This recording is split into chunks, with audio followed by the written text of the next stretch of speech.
오늘도 복된 날이 되시기를 바랍니다. 오늘 하나님의 말씀은 마태복음 19장 1절에서 12절까지의 말씀입니다. 6절을 그 중에 봉독하겠습니다. 그런즉 이제 둘이 아니요 한 몸이니 그러므로 하나님이 짝지어 주신 것을 사람이 나누지 못할지니라 하시니 아멘.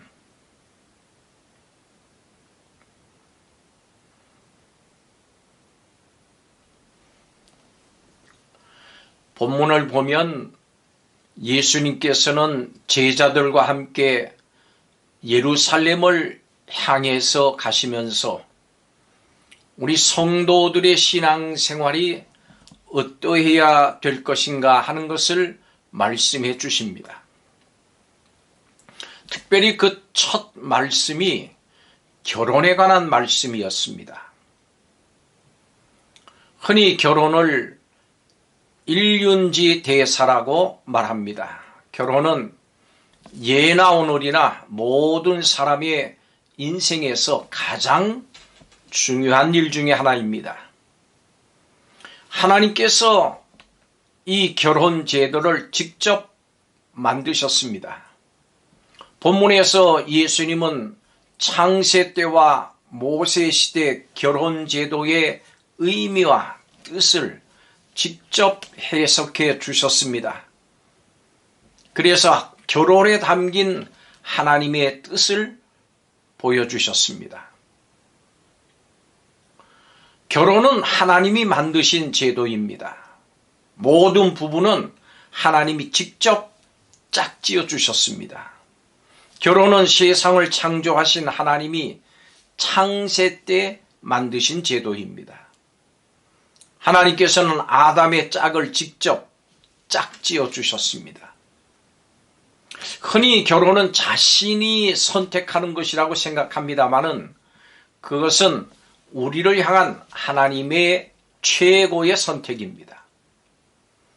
따라서 배우자를 만나고 선택하는 것은 우리의 몫이 아니고 하나님의 몫입니다.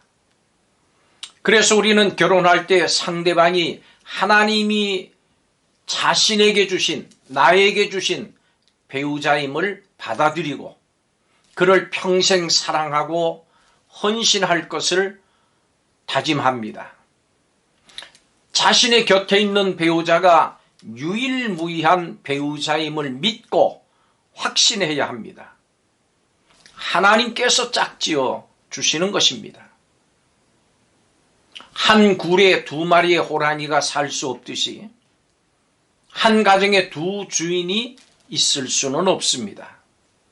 그래서 자신의 욕심을 버리고 부족한 상대방이 좀 더 온전한 사람이 되도록 자신을 헌신한다면 여러분의 가정은 복된 가정이 되고 여러분의 결혼 생활 또한 은혜의 증표가 될 것입니다.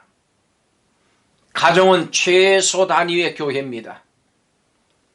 예수님의 이름으로 서약한 결혼의 목적은 가정을 세워나가는 것입니다. 가정을 세워나간다고 하는 것은 곧 교회를 세워나가는 것입니다. 그 가정의 중심에 하나님이 계시는 것이지요. 교회가 이루어지는 것입니다. 결혼은 둘만 좋아서 만난 것이 아니라 거기에 하나님께서 개입하신 것입니다. 남편으로 아내로 만난다고 하는 것이 어떤 의미를 담고 있는 것인가 우리는 이것을 알아야 됩니다. 하나님의 교회를 세워나간다고 하는 의식 없이 서로 상대의 매력에만 이끌려서 결혼한 줄로만 알면 안 됩니다. 하나님께서는 결혼을 통해서 영광스러운 교회를 세워나가신다고 분명하게 말씀하셨습니다. 그러니까 하나님의 영적인 공간에 두 사람이 교회를 세워나간 자체가 결혼생활 10년, 20년, 30년의 모습이 되는 셈입니다. 결혼은 이렇게 엄중한 일입니다. 그렇기 때문에 결혼과 가정을 갖고 나가는 일에는 반드시 성령 충만함이 필요합니다. 사람들은 원만한 결혼 생활을 위해서 사랑한다고 하는 말을 자주 하거나 정기적으로 이벤트를 해주라고 합니다. 그런데 결혼에 대한 확고한 의식, 부부간의 가치관의 변화가 없는 그런 테크닉만으로는 부부 생활을 잘 유지할 수가 없습니다. 이것은 마음 중심의 문제입니다. 결혼은 돕는 배필을 얻는 것이 아니고 돕는 배필이 되는 것입니다. 하나님께서는 우리의 부족을 채우기 위해서 배우자를 주신 것이 아니고 약하고 부족한 배우자의 필요를 채워주고 온전케 하기 위해서 우리를 그에게 보내신 것입니다. 상대의 연약함에 대해서 인내하고 함께 어려움을 이겨나가면서 70번씩 7번의 용서가 필요한 것이 바로 결혼 생활입니다. 서로 부족하기 때문에 끝없는 용서를 필요로 하는 것이 결혼 생활입니다. 그렇기 때문에 부부 생활에 성령 충만함이 필요하다고 하는 것을 알아야 합니다. 그래서 사도 바울은 분명히 부부 생활에 성령 충만함이 필요하다고 강조했습니다. 부부가 성령 충만해야 서로 복종하고 서로 사랑할 수 있습니다.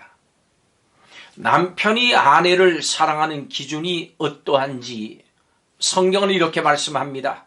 에베소 5장 25절에 그리스도께서 교회를 사랑하시고 그 교회를 위하여 자신을 주심같이 사랑하라고 하는 것입니다.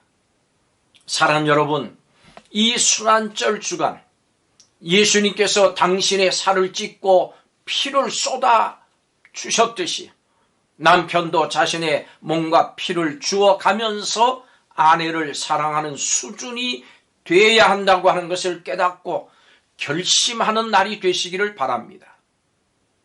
남녀가 결혼하기 전에는 좋아하는 일을 함께하고 결혼한 후에는 힘든 일을 함께한다 하는 말이 있습니다. 결혼한 후에는 힘든 일이 있습니다. 그 힘든 일을 함께 겪으면서 신앙이 깊어지고 사랑이 깊어지고 하나가 돼서 성숙해지는 과정을 경험하게 됩니다. 부부가 하나님께 감사하고 서로가 서로에게 감사하면서 축복하는 복된 부부가 되시기를 예수님 이름으로 축복합니다. 기도드리겠습니다. 하나님의 선택하심 가운데 부부 되게 하신 것 감사함으로 받게 하시고 서로 사랑함으로 용서하게 하시고 이를 통해서 가정 속에 하나님을 중심으로 한 교회가 이루어지는 역사, 세워지고 영광 받으시는 역사가 나타나게 허락하여 주옵소서. 부부된 것을 감사하게 하시고 부부된 것을 굳게 지켜나가는 우리 성도들이 다 되게 하시고 이런 가정 부부가 되게 하여 주시옵소서. 감사드리며 예수님의 이름으로 기도하옵나이다. 아멘.